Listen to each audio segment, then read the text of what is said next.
এটা আপনার মূল পরিচয় বাঙালি নয়, আপনার মূল পরিচয় বাংলাদেশি নয়, আপনার মূল পরিচয় ভূখণ্ডের সাথে আবদ্ধ হতে পারে না।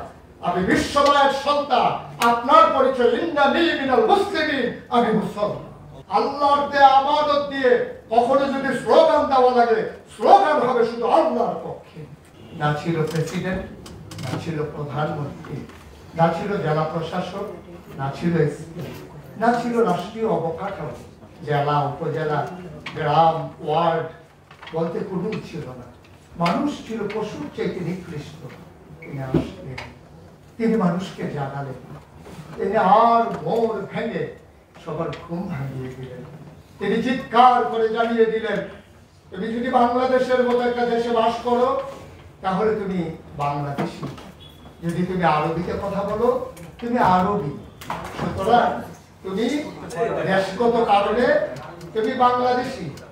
আমি বাংলাদেশের প্রেক্ষাপটে বলছি, আপনি বাংলায় কথা বলেন বলে বাঙালি, বাংলা ভূখণ্ডে অবস্থান করেন বলে বাংলাদেশি। আপনার জন্য খাবারের মেনু যাইব, আপনার ভাষা যাইব, এটা আপনার মূল পরিচয় বাঙালি নয়, আপনার মূল পরিচয় বাংলাদেশি নয়, আপনার মূল পরিচয় ভূখণ্ডের সাথে আবদ্ধ হতে পারে না।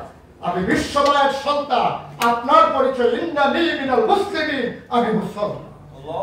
আমি যেখানেই যাব আমি মুসলমান। বাংলায় কথা বললো আমি মুসলমান, আরবিতে কথা বললো আমি মুসলমান। ভুইয়া চৌধুরী সরকার পেশকার স্বর্ণকার দফাদার কন্ট্রাক্টর, যেভাবেই আপনি আপনাকে ভূষিত করেন, আমি মন্ত্রী আপনি এমপি, আরে আপনি ইউনিভার্সিটির প্রফেসর, কিন্তু দিন শেষে আপনার পরিচয় ইন্নানি মিনাল মুসলিমিন, আমি মুসলমান। আপনি সে নজরানা পেশ করবেন। সূরা তাওবার 111 নম্বর আয়াতে আল্লাহ যা মনে করিয়ে দিয়েছেন, ইন্নাল্লাহ আশতারা মিনাল মুমিনিনা আনফুসাহুম ওয়া আমওয়ালাহুম বিআন্না লাহুমুল জান্নাহ। আপনি আপনার জান আর মাল আল্লাহর রাহে বিক্রি করে দিয়েছেন, বিনিময়ে আপনি জান্নাত বেছে নিয়েছেন। সুতরাং এই জান আপনার কাছে আমানত, আপনার মাল সম্পদ আপনার কাছে আমানত, আপনার অর্জিত শিক্ষা আপনার কাছে আমানত। আল্লাহর দেয়া আমানত দিয়ে কখনো যদি স্লোগান দেওয়া লাগে, স্লোগান হবে শুধু আল্লাহর পক্ষে। এই স্লোগান কোন মানব রচিত মতবাদের পক্ষে হতে পারে না। এটা এই সিরাত আমাদেরকে মনে করিয়ে দেয়। আমি মনে করি 313 জন সাহাবা বদরের প্রান্তরে যেদিন পাঞ্জা লড়েছিলেন, হিম্মত করে যেদিন তারা বলেছিলেন পতাকা শুধু একটাই উঠবে, কলেমা খচিত পতাকা, এর বাইরে মুসলমান কিছুই মানে না। একটা অসম যুদ্ধ হলো বদরের প্রান্তরে। মাত্র 313 জন, বোখা নাঙ্গা, অস্ত্র নাই, শস্ত্র নাই, বর্ণ পরিহিত নাই।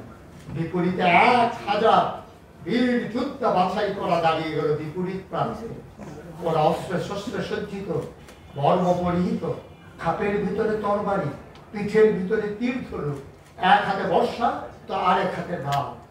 এর মাঝে 313 জন সাহাব যখন দাঁড়িয়ে গেলেন, দীপ্ত প্রাণ, নিমরদীপ্ত প্রাণ, ওরা যখন দাঁড়িয়ে গেলেন, কারণ যারা মরতে শিখে তাদেরকে মৃত্যুর ভয় দেখিয়ে কোনো লাভ হয় না।